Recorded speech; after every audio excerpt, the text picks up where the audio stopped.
ඔබට සුබ දවසක්. මොහොතක් සිතන්න මගින් ඔබ වෙත ගෙන එන දේව වචනයයි මේ. දෙවියන් වහන්සේ සමග ගමනේදී ඔබට ආශිර්වාදයක් ලබා දෙන වැදගත් සත්‍යතාවයක් මම ඔබ සමග බෙදා ගැනීමට කැමැතියි.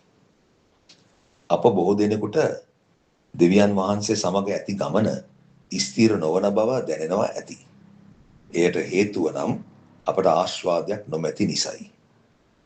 යමෙකුට ඉලක්කයක් සහ දර්ශනයක් කරා හඹා යාමට විශ්වාසය ලබා දෙන අභ්‍යන්තර බලවේගය තමයි ආශිර්වාදය කියන්නේ. ඒ අපට අවශ්‍යම කරන දෙයක්.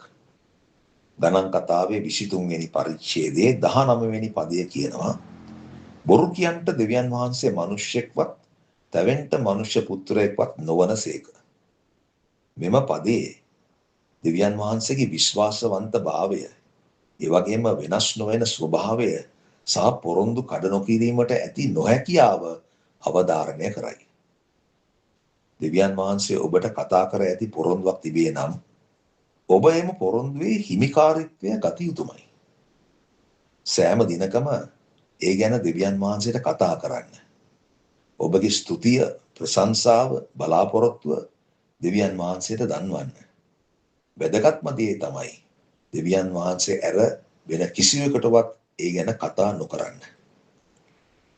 බයිබලයේ සඳහන් කර ඇති ශ්‍රේෂ්ඨ පුරුෂයන් හෝ කාන්තාවන්ගේ ජීවිත කතාවෙන් ඔබට යම් බලපෑමක් ඇති වී තිබේ නම් එය විශ්වාස කර තදින් අල්ලා ගන්න.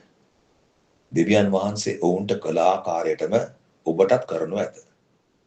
ස්තුති දීමේ සහ ප්‍රශංසා කිරීමේ මූලධර්මය නොකඩවා ක්‍රියාවට දමන්න.